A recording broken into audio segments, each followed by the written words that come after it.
그러면 지금부터 오늘 포럼의 새 발표를 들어보도록 하겠습니다. 첫 번째로는 우은택 카이스트 문화기술대학원장님께서 메타버스 현황과 교육 활용 가능성이라는 주제로 발표해 주시겠습니다. 큰 박수로 맞이해 주시기 바랍니다. 안녕하세요. 카이스트의 우은택입니다. 지금 소리가 잘 나가고 있는지 모르겠네요. 우리가 지금 오늘 주제가 메타버스인데 아직 이게 메타버스가 제대로 활용되기에는 시간이 많이 걸릴 거라는 느낌이 지금 벌써 우리가 지난 2년간 온라인에서 여러 가지 일들을 하면서 많이 느끼셨을 거라고 생각합니다. 우리 줌 사용하면서 제일 많이 쓰는 이야기가 제 소리 들리시나요? 이런 거 묻는 거여서 지금 갈 길이 참 멀지 않는가 이런 생각이 듭니다. 오늘 제 주제는 그 메타버스의 현황과 교육 활용 가능성인데 아마 메타버스 현황 이야기하면 제 시간이 거의 다 지나가지 않을까 생각이 되고 못다한 이야기는 토론 시간에 같이 좀 나눌 수 있으면 좋을 것 같습니다. 제가 쓸 수 있는 시간이 다 돼가면 저한테 알려주시면 좋을 것 같습니다. 늘 하다 보면 시간이 모자라기 때문에 다른 분들한테 피해를 끼치는 것 같습니다. 그래서 저는 정확하게 제 시간이 되면 마무리를 하고 토론 때 더 이어갈 수 있도록 해보겠습니다. 이 메타버스에 대한 그 사람들의 생각들이 다 제각각 다른 상황이어서 우리가 이제 이 메타버스 이야기 하다 보면 서로 이제 동상이몽인 때가 참 많은 것 같습니다. 지금 이 교육 부분에 있어서도 저는 마찬가지가 아닐까 생각을 하거든요. 지금 메타버스에 대한 바른 이해가 없으면 도메인 날리지가 서로 만나기가 상당히 어려운, 그래서 이제 이 사진을 보시면 우리가 철도를 양쪽에서 잘 안 맞추면 이제 서로 어긋나게 되는 거죠. 특히나 이제 이 메타버스를 활용한 교육 관점에서 보면 이게 우리가 메타버스의 속성을 잘못 이해하면 교육에 엉뚱하게 활용해서 교육의 효과가 오히려 떨어질 수도 있지 않을까 이런 생각도 듭니다. 예를 들면 우리가 이제 1900년대에 마차를 타던 시절에서 자동차를 타는 시대로 바뀌는 시점이라고 지금 우리가 상상을 해보면 자동차라는 새로운 미디어가 등장을 했는데 우리의 사고가 마차에 머물러 있으면 제대로 이동수단을 활용 못하는 상태가 되는 거죠. 자동차를 만들어 놓고 마차처럼 활용하게 되는 그런 상황이 되지 않을까 생각합니다. 그래서 저는 이 메타버스를 교육에 활용하는 부분도 우리가 에듀케이션이라는 관점에서 두 개의 접점을 찾을 수 있는데 또 실질적인 수혜자 입장인 학생들 입장에서 보면 이 러닝이라는 개념이 지금 우리가 전통적인 교실에서의 러닝과 지금 메타버스에서의 러닝은 상당히 또 다른 형태인데 그 내용을 잘못 접목하면 우리가 이제 교육의 목표를 달성하지 못하는 그런 상황이 되지 않을까 그런 생각도 해봅니다. 그런 이야기들을 오늘 같이 좀 나눠보면 좋을 것 같아서 제가 먼저 말씀을 드립니다. 제가 오늘 소개드리는 내용은 제 백그라운드를 좀 이해하시면 도움이 될 것 같아서 먼저 제 백그라운드를 좀 설명을 드리겠습니다. 저는 2001년도에 한국에 와서 유비쿼터스 VR이라는 개념을 처음 만들고 학생들하고 연구를 지난 한 20년 해왔습니다. 연구실 이름도 UVR 연구실인데 2001년도는 우리 VR 히스토리에서 굉장히 중요한 또 전환점이기도 합니다.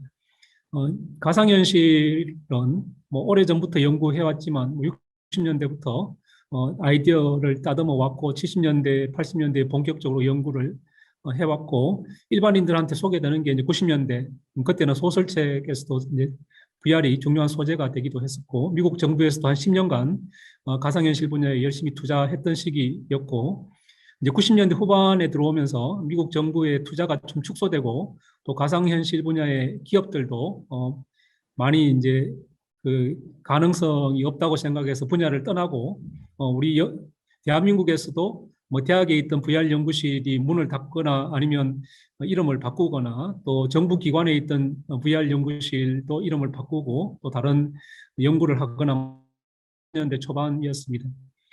그래서 저도 이제 가상현실 연구실이 아니고 유비쿼터스 VR이라는 이름을 그때 만들었습니다. 그래서 이제 가상현실이 상당히 이제 분위기가 겨울 분위기를 맞는 시기였기 때문에 가상현실의 다음 제너레이션에 대한 고민을 하던 시기였고, 오늘 우리가 이야기하는 메타버스라든지 디지털 트윈이라든지 미러월드라든지 이런 새로운 아이디어들, 특히 새로운 아이디어들이 2000년대에 많이 등장을 하게 됩니다. 그게 이제 일종의 확장 가상현실인 거죠. 그동안 연구했던 가상현실의 한계를 우리가 어떻게 극복해 볼까를 고민하던 시기가 2000년대였고, 그 시기에 등장한 게 이제 메타버스입니다. 저도 2001년도에 한국에 와서 이제 우리가 살고 있는 이 물리적인 현실에 대응되는 이 가상현실, 우리가 이제 가상현실 그러면 일반적으로 컴퓨터가 만들어내는 세상, 만드는 사람의 상상력으로 컴퓨터로 만들어내는 세상, 이렇게 이제 가상현실이 정의가 되는데, 이 버추얼라이즈드 리얼리티라는 개념은 가상현실이 상상으로 만들어진다면 버추얼라이즈드 리얼리티는 현실을 가상화시켰다는 뜻입니다. 그래서 이제 우리 최근에 이야기로는 뭐 미러월드라고 하기도 하고 디지털 트윈이라고 부르기도 합니다. 제가 이제 이 당시 생각했던 것들은 현실과 가상을 우리가 똑같이 만들어서 연결시키면 현실에서 일어나고 있는 일을 가상에서 일목요연하게 우리가 모니터링할 수도 있고, 또 일어나지 않은 일을 미리 시뮬레이션해서 우리가 일어날 일을 예측할 수도 있고, 또 만들고 싶은 새로운 서비스를 거기서 검증할 수도 있고, 또 우리 현실로 가져와서 활용할 수도 있고, 이런 생각을 했고, 그렇게 하기 위해서는 현실과 가상이 센서를 통해서 연결이 되고, 센서를 통해서 모은 정보를 가상에서 해석해서, 인공지능으로 해석해서 좀 눈치가 있는 서비스를 현실 공간에 되돌려주자, 이런 이야기들을 했었고, 그렇게 하기 위해서는 현실과 가상의 연결, 그리고 현실 공간에 그 결과물을 다시 가져오는 오그멘테이션. 그래서 이런 두 개의 세계가 연결이 되면 양방향으로 현실과 가상, 또 현실과 현실 사이에 인터랙션과 콜라보레이션이 가능해지지 않겠냐, 이런 생각을 했었습니다. 그래서 이런 시기가 되면 우리가 살고 있는 물리적인 세상이 상당히 이제 변화가 오는 거죠. 우리가 살고 있는 물리적인 세상과 디지털 세상이 상당히 타이트하게 결합되는 새로운 세상이 만들어질 수 있겠다, 이렇게 생각을 그 당시에 했었고, 그래서 제가 첫 한 10년간은 2000년부터 2001년부터 한 10년간은 유비쿼터스 컴퓨팅과 VR, 그래서 우리가 살고 있는 물리적인 세상에서 가상을 체험해보자. 원래는 이제 가상현실은 아까 제가 정의한 대로 컴퓨터로 만들어내는 임의의 세상이었는데, 우리가 그 세상을, 가상 세상을 현실로 가져올 수 있으면 우리가 현실에서 훨씬 더 유용하게 활용할 수 있지 않을까, 이런 생각을 했었고, 그 개념을 유비쿼터스 컴퓨팅과 이제 정강현실을 결합하는 이런 연구들을 했습니다. 유비쿼터스 컴퓨팅이라고 하면 지금 이것도 이제 90년대 초반에 나온 개념인데, 이 유비쿼터스 컴퓨팅의 전과 후를 또 나누는 컨셉이기도 합니다. 유비컴 이전의 컴퓨팅이라고 하면 우리가 컴퓨터를 쓰기 위해서 컴퓨터를 열심히 배워야 됐는데, 유비쿼터스 컴퓨팅의 핵심은 사람이 컴퓨터를 배우는 게 아니고 컴퓨터가 사람을 이해해서 사람이 필요한 서비스를 해준다. 이게 이제 유비쿼터스 컴퓨팅의 핵심 개념이고, 마크 와이즈가 그렇게 주장을 90년대에 했었습니다. 그래서 이제 우리 물리적인 세상에서 컴퓨팅 자원들이 일상에 존재하고, 이 자원들이 사람을 이해해서 필요할 때 서비스를 만들어 줄 수 있다. 그렇다면 이 물리적인 세상에서 우리가 가상현실은 우리한테 어떤 의미가 있는가, 이런 연구를 제가 한 10년간 했었고, 그 다음 10년은 그러면 우리가 세상을 오그멘트 했는데, 우리가 살고 있는 물리적인 세상을 오그멘트 했는데, 이런 기술을 사람의 능력을 확장하는 도구로서 쓸 수 있지 않을까, 이런 생각하면서 지난 한 또 10년간 제가 연구를 했습니다. 사람의 능력을 확장한다는 측면에서 보면 뭐 교육도 그 일부분이 될 수가 있겠죠. 근데 이제 제가 생각했던 이 사람의 능력이라고 하면, 우리가 몸을 가지고 있기 때문에 이 몸의 능력, 우리는 또 마인드, 또 이제 머리로 생각을 하기 때문에 사람의 브레인의 능력, 마인드의 능력을 확장하는 도구로서의 정강현실, 그리고 이제 사람은 혼자 살 수 있는 게 아니고 같이 살아야 되기 때문에 소셜 능력을 확장할 수 있는 도구로서의 이제 가상 정강현실, 이런 연구들을 주로 했었고, 지금 이제 메타버스라는 개념은 특히나 소셜이라는 측면에서 보면, 사람과 사람을 이어주는 측면에서 보면 메타버스의 의미하고도 맥을 같이 하고 있다고 생각합니다. 그래서 저도 이제 은퇴할 때까지 한 10년 정도 남아서 10년 남은 기간 동안은 그동안 제가 한 20년 동안 했던 연구들을 묶어서 사람의 능력을 확장하는 데서 넘어서 우리 소사이어티의 능력을 확장하는 도구로서 이 가상정강현실을 어떻게 활용할 건가, 이게 이제 제 연구의 중요한 부분이 되겠습니다. 그래서 오늘 이제 제가 드릴 내용은 메타버스가 사람들한테 최근에 이제 주목받고 있는데, 메타버스가 지금 최근에 왜 다시 주목받고 있는지, 또 이 주목받고 있는 것들이 메타버스뿐만이 아니고 메타버스는 하나의 기술 생태계 관점에서도 봐야 되기 때문에 여러 가지들이 함께 이제 가야지 메타버스가 제대로 활용될 수가 있습니다. 그래서 이제 뭐 관련되는 여러 가지 기술들 잠깐 소개를 드리고, 이게 진짜 교육에 활용이 가능한지를 좀 설명을 드리고, 우리가 뭘 해야 될 건지를 설명을 드리려고 하는데, 제가 뭐 이야기를 하다 보니까 보통 한 두 꼭지 이야기하고 나면 제 시간이 대부분 다 가더라고요. 그래서 오늘도 아마 그렇게 될 거라고 생각은 되는데 한번 해보겠습니다. 그래서 우리 사회가 굉장히 빨리 바뀌고 있습니다. 우리가 불과 작년 1월 달만 하더라도 뭐 지금처럼 이렇게 온라인에서 만나게 될 거라고는 생각도 안 했는데, 지금은 다 온라인이 굉장히 익숙한 시대가 됐고, 사전에도 없는 언택트라든지 온택트라는 말을 우리가 만들어서 쓰고 있고, 뭐 이런 시기가 이제 조금씩 이제 정리돼 가고 있는 중이기는 한 것 같습니다. 그래서 지금 정부에서는 11월 달부터 위드 코로나라고 하고 있는데, 위드 코로나가 되더라도 지금 이제 우리가 지금까지 해왔던 많은 그 온라인에서의 경험들을 완벽하게 후퇴시키지는 못하지 않을까 그렇게 생각이 되고, 그래서 이제 우리 일상으로 다시 돌아가더라도 온 오프라인이 연동되는 환경에서 우리가 살아가야 되지 않을까. 그래서 이제 저는 그런 세상을 또 유택트라는 말로 또 설명을 합니다. 그래서 지금 온라인과 오프라인이 혼합된다는 이야기는 그럴싸해 보이는데, 또 실제 교육 현장에서 그 상황을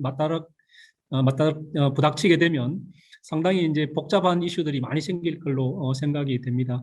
그냥 강의실에 다 있거나 또 다 온라인에 있으면 오히려 강의하기가 더 쉬울 수도 있는데, 강의하는 입장에서 보면 온 오프라인을 동시에 핸들링을 해야 된다는 것은 굉장한 스트레스가 또 될 수도 있을 것 같습니다.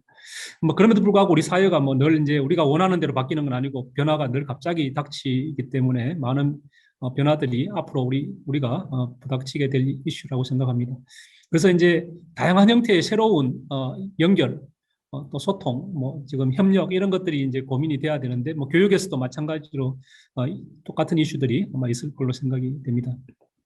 그래서 먼저 이제 메타버스를 좀 우리가 아까 앞에 제가 철도를 보여드렸던 것처럼 메타버스라는 그 새로운 미디엄의 속성을 우리가 좀 잘 이해를 해야 교육적인 효과를 거둘 수가 있을 텐데, 메타버스에 대한 요즘에 각각의 생각들이 굉장히 다양해서 메타버스에 대한 아이디어를 좀 먼저 좀 한번 되돌아보고 제 이야기를 하겠습니다. 최근에 이 메타버스가 사람들한테 주목받는 데는 뭐 젠슨 황의 역할이 좀 큽니다. 이게 작년에 메타버스가 오고 있다 이렇게 하면서 사람들이 주목하고 있는데, 이분은 원래 이제 엔비디아 이제 비디오 칩셋, 그래픽스 칩셋 만드는 회사의 CEO이기 때문에 주로 이제 가상현실을 부스트업 시키기 위해서 열심히 노력하고 있는 분이시죠. 근데 이제 메타버스가 오고 있다 이렇게 했는데, 뭐 오고 있다는 의미가 여러 가지가 함축적인 의미가 있겠지만, 엄밀한 의미에서 보면 메타버스가 오고 있다고 이야기하는 것은 조금 정확하지 않은 표현이다. 제 생각에는 메타버스가 다시 오고 있다 이렇게 이야기해야 좀 더 정확한 표현이 아닐까 이렇게 생각합니다. 왜냐하면 메타버스가 한 2000년대 초반부터 한 10년간 사람들이 여기에 많은 관심을 가지고 시간을 썼거든요. 특히 우리나라에서는 그 당시에 논문도 많이 나왔었고 또 연구도 많이 진행이 됐습니다. 정부에서 메타버스에 대한 그 R&D 예산을 뭐 수백억을 그 당시에 썼던 걸로 제가 기억을 합니다. 그래서 우리가 이제 지금 그 르네상스가 15세기, 14세기 다 지나갔는데 이제 와서 르네상스가 오고 있다 이러면 이상하잖아요. 그래서 지금 뭐 르네상스가 타고 다시 오고 있다 이러면 말이 되지만, 한번 지나갔던 거를 지금 오고 있다 이렇게 이야기하는 건 좀 어색한 표현이 아닌가 이런 생각이 들고, 그럼에도 불구하고 이분의 역할은 메타버스에 대한 사람들의 관심을 끌어모으고 새로운 지금 길을 열어가고 있는 것 같습니다. 또 한 분은 지금 이제 그 페이스북의 저컬버그인데, 이 사람도 최근에 원래 이제 이 가상현실이 사람들한테 최근에 주목받는 이유는 지난 한 4, 5년간 페이스북 역할이 굉장히 컸죠. 이 시장을 만들어 가고 있는 분인데, 지금 이제 다시 최근에 사람들 주목을 끌고 있는 그 이슈 중에 하나가 뭐 여러 가지 회사의 내부 사정도 있겠지만 지금 메타버스 컴퍼니로 바꾸겠다. 4, 5년 이내에 페이스북을 메타버스 컴퍼니로 바꾸겠다 이렇게 선언을 했습니다. 원래 제가 이야기로는 뭐 페이스북 그 자체가 메타버스 컴퍼니인데 이미 컴퍼니인데 선언적으로 다시 메타버스 컴퍼니를 만들겠다고 이야기를 하고 있고 뭐 최근 뉴스로 보면 다음 주에 페이스북 이제 사명도 바꾸겠다, 회사 이름도 바꾸겠다 뭐 이런 이야기들이 나오고 있는 걸로 지금 이제 여러 사람들의 주목을 끌고 있습니다. 그래서 지금 이 메타버스 시대를 선도하고 있는 게 또 페이스북이기도 합니다. 뭐 그런 것들이 뭐 언론에도 지금 주목받고 있는 거고요. 그래서 이런 그 메타버스 분위기에 편성해서 지금 메타버스에 대한 관심들이 특히나 대한민국에 굉장히 많은 것 같습니다. 지금 뭐 유럽이나 지금 미국 보면 미국은 이제 회사를 중심으로 IT 회사를 중심으로 뭐 페이스북, 구글, 뭐 애플 이런 회사들이 이제 메타버스 이야기를 하고 있고 이제 게임 회사들이 메타버스 이야기를 하고 있는데 유럽은 사실 좀 조용합니다. 대한민국이 좀 시끄럽고 그래서 이 메타버스에 대한 그 이론도 굉장히 분분하고 정의도 제각각이고 뭐 이런 상황입니다. 저처럼 이제 가상정강 현실을 전공하는 사람들은 메타버스가 왜 지금 새삼스럽게 사람들이 자꾸 뭐 처음 등장하는 것처럼 요란스럽게 이야기하는지 이해가 잘 안 된다. 우리는 이거 이미 20년 전에 이런 논란, 그때도 논의가, 이런 논의가, 똑같은 논의가 있었습니다. 그 당시에 있었기 때문에 이 세컨 라이프 같은 메타버스의 대표적인 사례이기도 하죠. 그래서 세컨 라이프 같은 것들을 통해서 우리가 20년 전에 이미 다 했던 이야기들을 왜 새삼스럽게 또 하냐. 뭐 그런 입장을 가지고 있는 사람들이 또 있는가 하면 또 이 분야에서 메타버스의 새로운 그 바람을 불러일으키고 있는 게 이 게임 분야이기도 합니다. 이게 왜냐하면 게임이 이제 메타버스의 속성을 많이 가지고 있거든요. 특히나 이 로블록스가 원래 이제 미국 증권 시장에 상장하면서 또 분위기를 한번 또 띄웠고, 뭐 폴트나이트 같은 데서 이제 팬데믹 상황이니까 거기서 공연도 하고 이러면서 이제 메타버스가 주목받게 만드는 역할도 했습니다. 특히 이제 로블록스는 전통적인 게임하고는 다른 플랫폼을 선보인 거죠. 뭐 게임 그러면 우리가 누군가가 만들어 놓은 그 플랫폼에 가서 시간도 쓰고 돈도 쓰고 하는 거였는데 로블록스는 내가 가서 놀기만 하는 게 아니고 내가 쉽게 게임을 만들고 내가 만든 게임을 또 다른 사람들하고 같이 할 수 있게 뭐 하는 뭐 이런 플랫폼이었기 때문에 더 주목을 받은 것 같습니다. 그게 이제 메타버스의 중요한 속성이기도 하고요. 또 그런가 하면 이 메타버스라는 게 지금 소설책에서 처음 90년대 초반에 소설책에서 이 메타버스를 소개하면서 메타버스의 가장 핵심적인 개념이 이제 가상세계이기 때문에 아바타를 통해서 내가 경험하는 가상세계 뭐 이렇게 개념을 만들었죠. 그래서 이제 주로 아바타에 대한 이야기를 또 많이 하기도 합니다.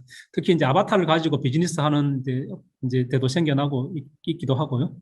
그래서 이제 뭐 제페토도 이제 아바타를 꾸미는 걸로 비즈니스 모델을 삼기도 하고, 이제 지금 이제 부캐라는 개념으로 10대들이 아바타를 열심히 이제 꾸미고 있기 때문에 뭐 나를 대변하는 거여서 더 그런 것들이 있는 것 같습니다. 그리고 이제 점점 이제 이게 놀이 공간으로서의 메타버스뿐만 아니라 일상에 이제 활동을 할 수 있는 공간으로서 메타버스가 활용이 되려면 또 좀 시리어스한 또 디지털 휴먼도 좀 필요하게 될 것 같습니다. 그래서 그 다양한 형태의 아바타에 대한 논의도 지금 이제 진행이 되고 있는 것 같고요.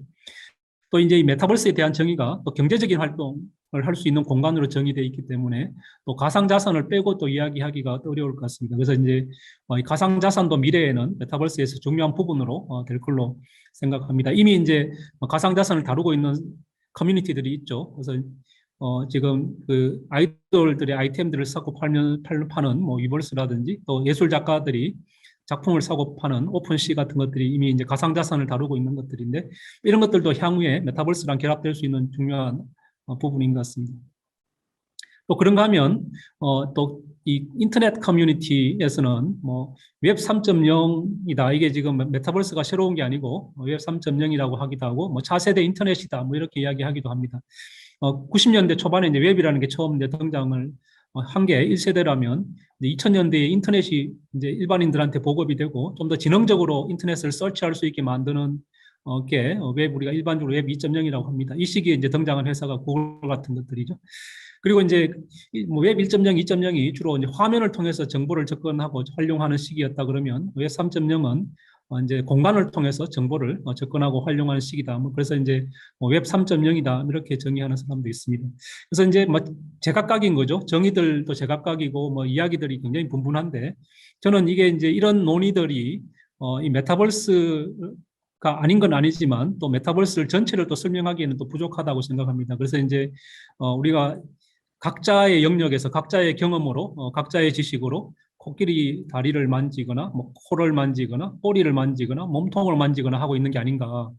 그래서 이 각각이 가상정강현실의 요소, 뭐 게임의 요소, 뭐 아바타, 뭐 가상자산, 뭐 웹 3.0 이런 개념들이 메타버스가 아닌 건 또 아닌데 또 그렇다고 해서 그 자체가 또 메타버스 이거는 또 아닌 거죠. 그래서 이제 메타버스는 좀 종합적으로 이해할 필요가 있는데 우리가 너무 부분적으로 메타버스를 접근하게 되면 아까처럼 결국에 우리가 목표하는 교육의 효과를 못 거두게 되는 게 아닌가 이렇게 생각을 합니다.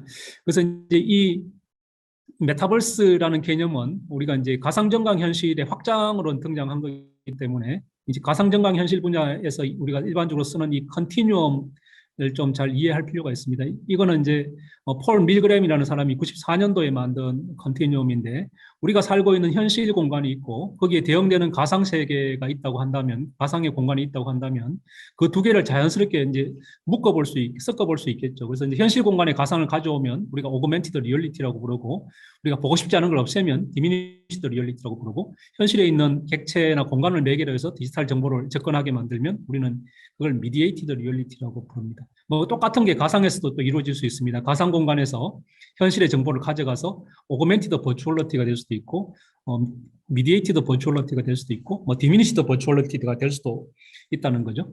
그럼 여기서 이제 메타버스라는 게 도대체 뭐냐? 메타버스라는 개념은 현실과 가상의 융합, 이게 첫 번째 개념이거든요. 현실과 가상의 융합. 그러면 여기 이제 이 컨티뉴엄에서 이 두 개의 공간, 믹스드 리얼리티라고 부르는 이 믹스드 리얼리티가 기반이라는 거죠.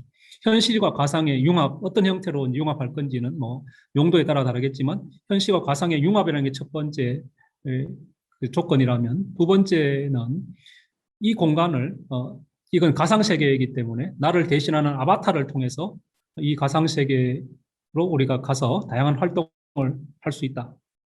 근데 혼자 가서 하는 게 아니고 여기는 하나의 소사이어티다. 그래서 동시에 사람들이 접근하는 옛날에 이제 우리가 버추얼 리얼리티 이렇게 이야기하면 가상의 공간에 가서 나 혼자 가서 뭔가 체험하던 게 주로 이루어지는 가상현실의 서비스였다면 이 메타버스는 혼자 노는 게 아니고 여러 사람들이 동시에 접속해서 현실과 아주 긴밀한 관계를 가지고 있는 새로운 공간이고 일상의 활동들을 아바타를 통해서 하는데 다른 사람들도 아바타를 통해서 들어오고 내가 로그아웃하고 빠져나가더라도 그 세계가 다시 리셋되는 게 아니고 그 세계는 그 세계대로 존재하는 그런 가상세계.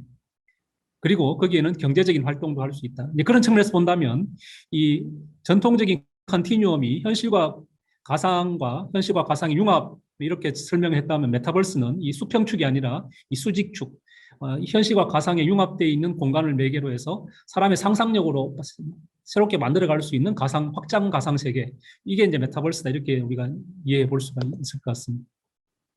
그래서 이런 그 가상 세계에 대한 아이디어는 이제 소설책에서 등장을 했는데 이 소설책에서 안경을 쓰고 체험하는 가상현실은 그 당시에 90년대 초반에 보잉이나 나사 같은 데서 연구했던 가상현실의 형태가 안경을 쓰고 하는 거였기 때문에 소설책에서도 뭐 그러기에 준해서 했고 다만 이게 그 당시에 이제 90년대 초반의 가상현실 체험이라는 게 뭐 돈이 수십만 불 컨텐츠 하나 만드는데도 수십만 불이 들어가고 운영하는데도 또 수십만 불이 들어가고 뭐 이러는 시대였는데 이 소설가가 꿈꾸는 미래는 그냥 간단한 안경 하나 쓰면 우리가 이제 가상 세계로 갈 수 있게 할 수 있다. 근데 그때 이제 이 소설책에서 묘사한 이 메타버스로 가는 장면을 보면 우리가 지금 최근에 이 오큘러스 캐스터 2라는 디바이스를 가지고 가상현실 체험하는 수준, 그러니까 이제 소설책이 나온 일이 한 30년 정도 시간이 걸려서 소설책에서 표현했던 수준의 가상현실을 체험하는 시대를 우리가 살고 있다는 거죠.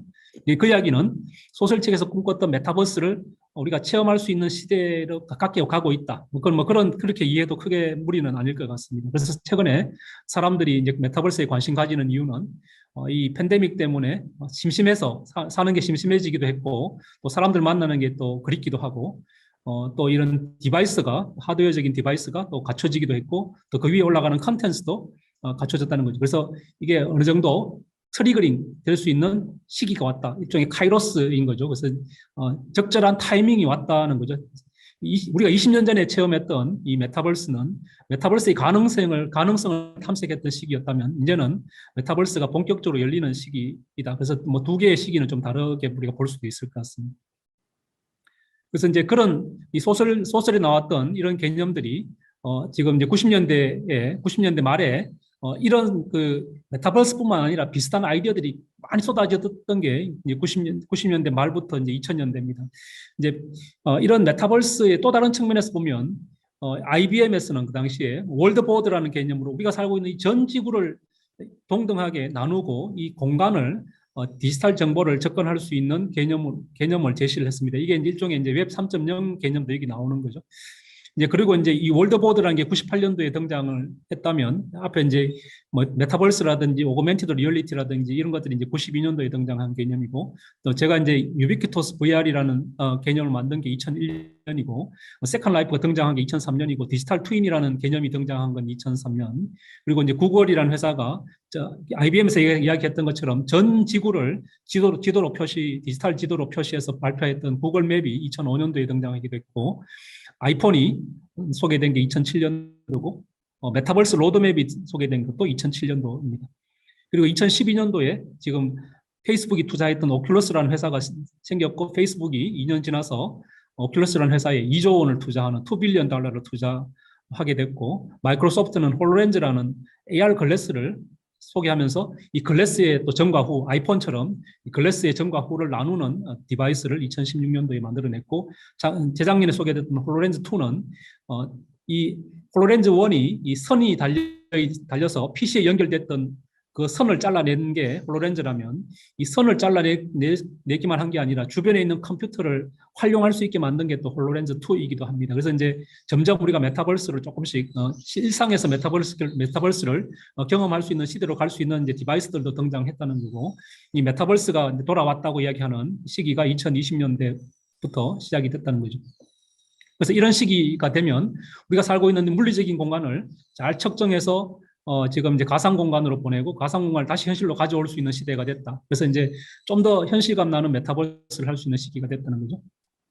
그래서 이 메타버스 이야기를 다시 좀 해보면 메타버스는 이제 2004년도면 이미 이제 VR이라는 분야가 좀 찬바람이 불기 시작하던 영역입니다. 그래서 이제 이 무렵은 대신 또 인터넷이 보급되기 시작했던 무렵이었기 때문에 우리나라도 이제 초고속망이 가정으로 들어가던 시기가 이때였습니다. 그러면 이제 사람들이 가상현실 혼자 놀던 가상현실은 좀 이제 시들해져 가는데 우리가 인터넷을 통해서 여러 사람들이 함께 노는 가상 세계를 우리가 오픈 소스로 온라인에서 만들어보자. 뭐 이런 움직임이 2004년도에 등장을 했고, 그 와중에 2007년도에 메타버스의 그런 미래는 어떻게 될 건가?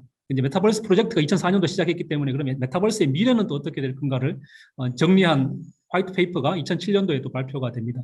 근데 여기에 이제 사람들이 메타버스에 대한 정의가 없다고 하는데 없는 게 아니고 이 페이퍼에 정확하게 정리가 되어 있습니다. 어떻게 정리되어 있냐 하면 메타버스는 우리가 살고 있는 물리적인 현실과 가상 공간의 융합인데 어떤 물리적인 현실이냐 하면 가상으로 향상된 물리적인 현실. 이게 약간 오그멘티드 리얼리티에 해당되는 거죠. 그리고 가상 공간인데 어떤 가상 공간이냐? 현실과 연동으로 지속 가능한 가상 공간. 이 두 개의 연동이다. 이렇게 정의가 되어 있다는 거죠. 여기 다만 이제 뭐 구체적으로 아바타라는 이야기는 없지만 이건 가상 세계이기 때문에 결국 우리가 가서 체험하려면 아바타가 필요해지는 거고. 그래서 이게 이제 메타버스의 굉장히 중요한 정의라는 거죠. 그냥 현실과 가상의 융합이 아니고 현실과 가상의 융합인데 어떤 현실이냐? 가상으로 증강된 현실과 연동으로 지속되는 가상 공간의 융합이다. 그래서 이 개념을 아래에 있는 그림으로 설명을 했습니다. 근데 이제 이 그림을 오독하는 사람들이 최근에 많이 생겨서 잘못 이해해서 이 분야에 대한 혼선을 불러일으키고 있는 게 아닌가 저는 생각을 합니다. 이 페이퍼에 뭐라고 되어 있냐 그러면 이 메타버스는 4가지 중요한 컴포넌트를 가진다. 이렇게 됐습니다. 컴포넌트라고 이야기를 했습니다. 이 컴포넌트라는 단어를 우리나라에서는 종류라고 해석을 했습니다. 종류. 4가지 종류가 있다. 4가지 타입이 있다. 4가지 사례가 있다. 4가지 시나리오가 있다. 이렇게 해석을 하면서 혼선이 생긴 거예요. 그러니까 무슨 이야기냐면 이 그림을 잘 이해하시면 메타버스에 대한 정확한 이해를 하실 수가 있습니다. 이 그림에 보시면 위에 있는 그림은 우리가 살고 있는 물리적인 세상입니다. 우리가 살고 있는 물리적인 세상. 근데 여기는 서양이기 때문에 상당히 이분법적으로 나눴어요. 그래서 이 세상이라는 게 이제 물리적인 공간과 이 소사이어티, 사람들을 분리시켰어요. 그래서 물리적인 공간이 있고 이 물리적인 공간에 대응되는 가상 공간이 있다. 이걸 이제 미러월드라고 이름을 붙였다는 거죠. 요즘 말로 하면 이건 일종의 디지털 트윈입니다. 왜냐하면 여기는 시뮬레이션을 할 수 있는 공간이라고 정의했기 때문에 그러면 이제 우리가 살고 있는 이 물리적인 공간이 있고 거기에 대응되는 미러월드가 있다. 동시에 이 두 개의 공간은 서로 정보를 주고받는다는 거죠. 이 가상으로 향상된 현실, 이게 이제 정강현실이라는 거고, 이 가상 세계는 어떤 공간이냐 하면 현실과 연결돼 있어서 지속 가능한 공간이라는 거예요. 그래서 이 가상 공간은 그냥 존재하는 게 아니고 현실하고 똑같고 거기서 현실에서 오는 정보를 가지고 내가 시뮬레이션을 할 수 있는, 여기 보면 시뮬레이션이라고 되어 있잖아요. 그래서 시뮬레이션을 할 수 있는 공간이고 현실 공간은 이 가상에서 만든 정보, 지식 이런 것들을 가지고 오거멘테이션 할 수 있는 현실 공간 이렇게 정의를 했고 우리가 살고 있는 사람들, 세상의 사람들은 사람들이 만들어내는 정보라는 게 있고 사람들의 관계라는 게 있고 일종의 이거는 물리적인 소사이어티인 거죠. 이 물리적인 소사이어티가 존재하면 거기에 대응되는 가상의 소사이어티도 존재한다. 그걸 버추얼 월드라고 불렀다는 거죠. 그래서 이 두 개도 아주 밀접한 관계가 있다는 거예요. 그냥 가상의 아바타들이 그냥 아바타가 아니고 인공지능으로 만든 아바타가 아니고 물리적인 세상에 있는 사람들이 연결되어 있는 가상 세계가 존재한다는 거예요. 그래서 이 두 개의 세상, 우리가 살고 있는 물리적인 소사이어티와 버추얼 소사이어티가 그냥 따로따로가 아니라 아주 긴밀한 연결 관계가 있다는 걸 이 사람들이 이야기를 했고 이 전체가 중요한 컴포넌트다. 메타버스의 중요한 컴포넌트라는 앞에 제가 코끼리 설명드렸던 것처럼 이 요소들이 메타버스를 구성한다는 거죠. 컴포넌트이기 때문에. 카테고리가 아니고 컴포넌트이기 때문에.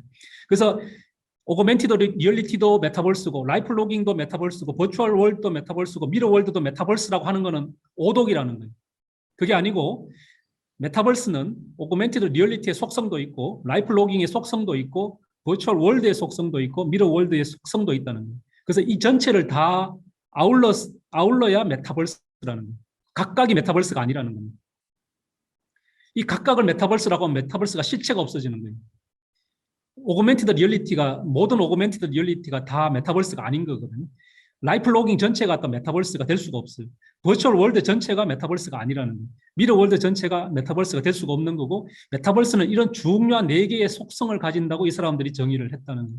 그걸 정확하게 이해하시면 메타버스가 어떤 속성을 가지는지를 이해하게 되는 거고 그 속성을 이해해야지만 이 메타버스를 교육 현장에 제대로 쓸 수가 있다고 저는 생각을 합니다. 벌써 이제 제가 생각했던 것처럼 벌써 시간을 제가 많이 쓰고 있죠. 지금 첫 곡지 아직 덜 끝났는데 지금 이제 제가 시간을 거의 다 쓰고 있는 것 같습니다. 그래서 지금 이제 사람들이 이 메타버스에 관심을 가지는 이유는 여기가 돈 되는 공간이라고 사람들이 생각하기 때문에 사람들이 관심을 가지게 되는 것 같습니다. 그래서 이 돈 되는 공간이기 때문에 관심을 가지는데 진짜 그럼 현재 지금 메타버스가 돈 되는 공간이냐? 저는 아직 가야 될 길이 멀다고 생각합니다. 지금 돈은 어디서 벌고 있느냐? 10대들이 열심히 놀고 있는 메타버스, 일종의 게임 공간, 로블록스 같은 게임 공간에서 돈을 벌고 있는 거고 그 나머지 게임을 제외한 나머지 산업 분야에서는 아직 돈 벌고 있는 데가 없어요. 근데 그 산업 분야가 메타버스 때문에 돈을 버느냐? 그건 또 아니라는 거예요. 게임이라는 분야는 원래 전통적으로 돈 벌어오던 공간이었고 이제 메타버스라는 단어를 보태서 조금 더 영역이 넓어졌다는 거지 메타버스 하면 다 돈 된다 이건 아니라는 거죠.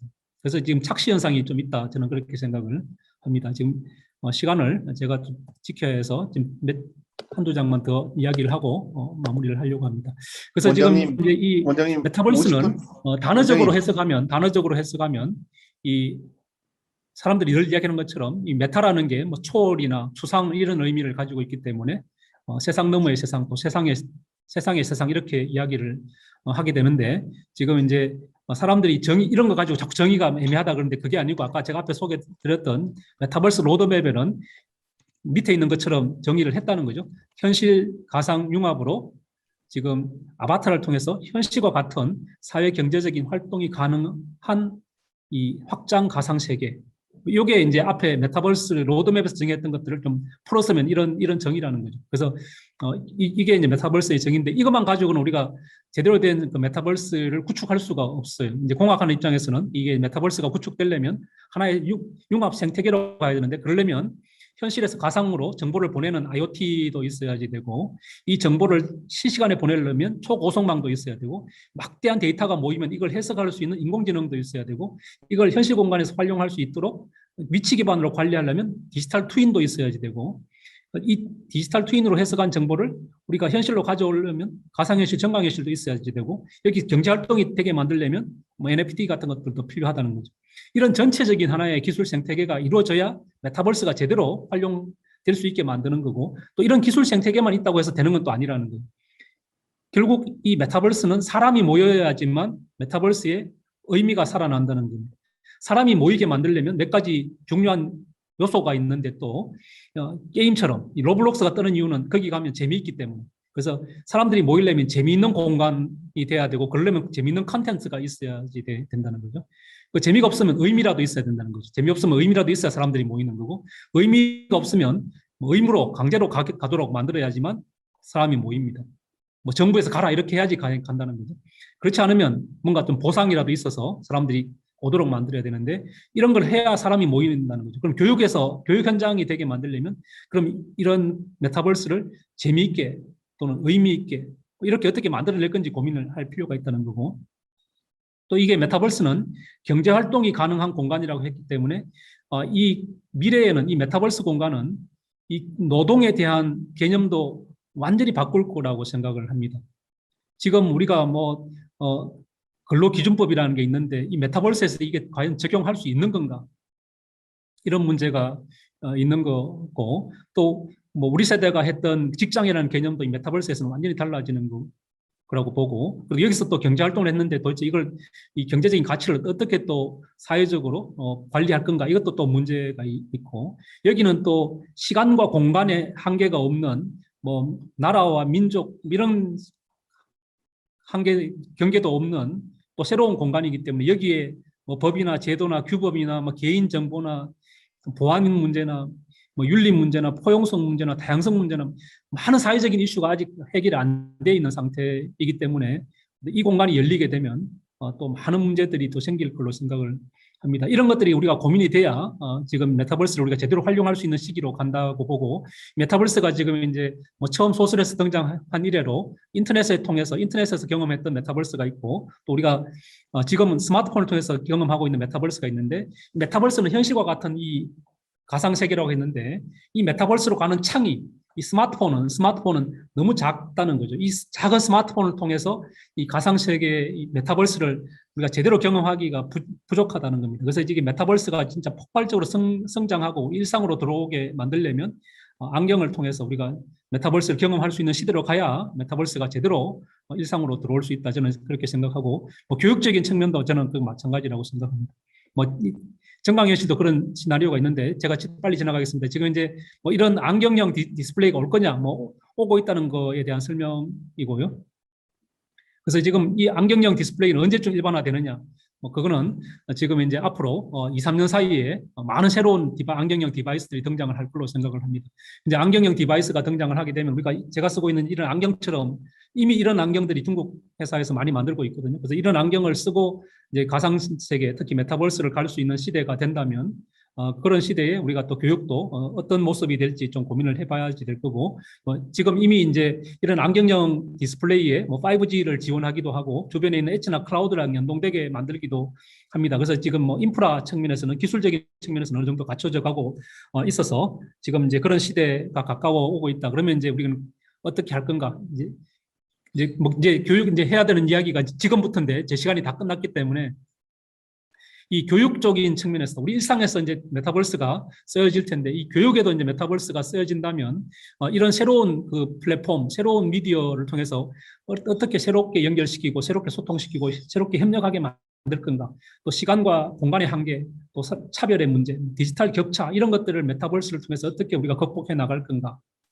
그리고 이제 메타버스가 가지고 있는 속성은 시간과 공간의 한계를 넘어설 수 있고 실감형으로 체험할 수 있게 할 수 있고 아까 이야기한 것처럼 공간의 한계를 넘어서 많은 사람들이 만나서 협력할 수 있게 하는 장점이 있는데 과연 이런 장점과 교육의 효과가 연결될 수 있는가? 아까 제가 제일 첫 장에 보여드렸던 것처럼 메타버스라는 레일이 있고 철도가 있고 지금 교육이라는 철도가 있는데 이 두 개의 철도가 잘 맞아서 이 교육의 효과를 낼 수 있는 이 기차가 다닐 수 있게 만들 수 있느냐가 문제인데 지금은 양 끝에서 서로를 바라보고 있는데 저는 이게 지금 잘 맞추지 않으면 연결 안 되고 어긋날 수 있지 않을까 이런 생각도 합니다. 그래서 이제 이 메타버스가 교육 현장으로 들어오게 하려면 교수 방법도 달라야 되고 학습 방법도 달라야 되고 오늘 아까 뒤에 이제 뭐 게더타운 같은 거를 쓰는 것도 소개하신다고 하셨는데 저는 현재 나와 있는 메타버스의 사례들이 많은 한계를 가지고 있다고 생각합니다.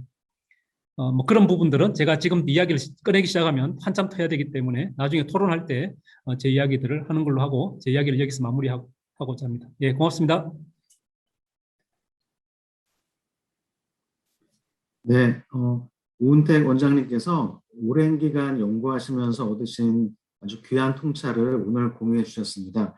메타버스의 정확한 속성과 정의뿐만 아니라 기술 발전의 커다란 흐름과 맥락에서 메타버스에 대해서 생각해 볼 수 있었던 아주 귀한 시간이었던 것 같습니다. 네, 교수님 강의를 더 듣고 싶지만 저희가 시간이 제한돼 있어가지고 제가 검색해 보니까 유튜브에 그 문택 원장님 또 동영상도 많이 있더라고요. 그래서 저는 이제 개인적으로 이거 끝나고 한번 따로 궁금해가지고 말씀을 더 유튜브를 통해서 들어보려고 합니다. 그래서 오늘 이렇게 귀한 통찰 공유해 주신 우은택 원장님께 다시 한번 감사드리면서 큰 박수로 다시 한번 감사를 전하면 좋겠습니다.